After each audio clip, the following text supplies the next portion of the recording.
Coons, we were bragging about you while you were out of the committee, and we will not repeat ourselves. But thank you for your amazing leadership on this subcommittee.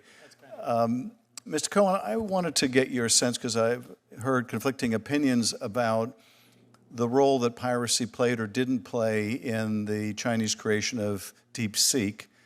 Do you have a view of whether this was their own innovation or their own, to use a term of art improperly in this context, fair use of the outputs of American AI models? Yeah, I've seen some articles, and I haven't really gone into it at great depth. Obviously, I think it would offend any notion of fair use that we could conceivably imagine. But beyond that, I'm happy to respond in writing to this. Yeah, and in this case, if you've tracked of a former Google software engineer who was charged by DOJ with economic espionage. Are you familiar with that case? Somewhat.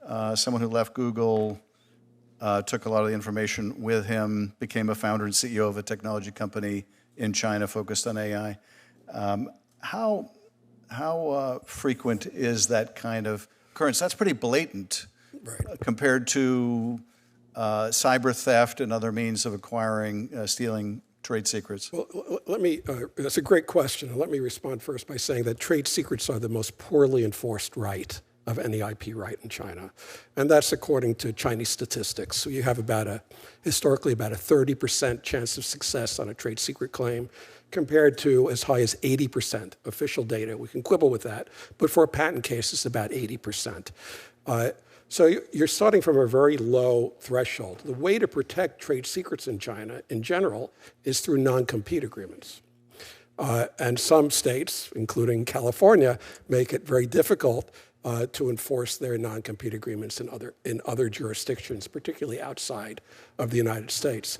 I have no problem internally within the U.S. if some states want to enforce non-competes or enforce them. We have full faith and credit. We have discovery. We have a legal system that works pretty well in most states. But when it comes to other jurisdictions like China or other places where there's rampant trade secret theft, the inability to enforce a non-compete agreement can really cripple a company's ability to stop the theft of trade secrets. And we've seen this repeated over and over in many high-tech with regard to many high-tech companies.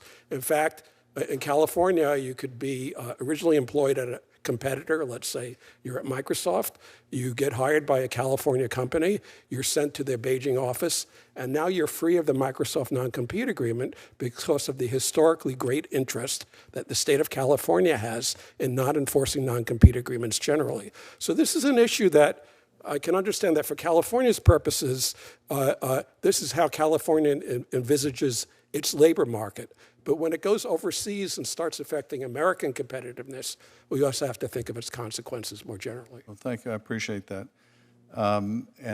Ms. Temple, I wanted to ask you about IP. And the U.S. is behind many other countries in terms of combating pirated content, much of which comes through foreign entities impacting American rights holders.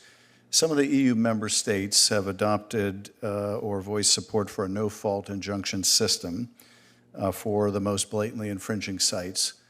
What are the pros and cons of that? Would you advocate we adopt something similar? And what stakeholders in the U.S. might be opposed to that adoption? Thank you for the question, Senator. As I mentioned in my testimony now, we have more than 55 countries who have adopted no-fault injunctive relief, otherwise known as site blocking. That has now allowed us to have significant experience in how those regimes work. The EU actually has also done studies in terms of how those regimes work and how they can be implemented in both a safe and effective way. And so I think that we have a lot of experience in terms of establishing a site site blocking regime here in the United States. Overseas, in fact, those stakeholders who are involved, like the ISPs, are actually partners. A lot of the regimes overseas, we have collaborative partnerships with the ISPs. We're working with them day in and day out in terms of making sure that the systems are implemented properly. So I would be very, very hopeful that the ISPs here in the United States as well would follow their lead and work with us to collaborate on a way to effectively implement site blocking in the United States against these rogue piracy sites. And have they been thus far in opposition to it, the American ISPs?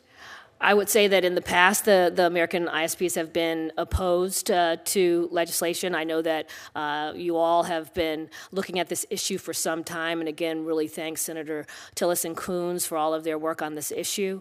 I think now that we do have a wealth of experience of site blocking regimes throughout the world, and now that we do have those partnerships with other ISPs in other countries, such as in the EU region, I'm hopeful that the ISPs here in the United States will not have the same level of opposition that they've had in the past. Thank you.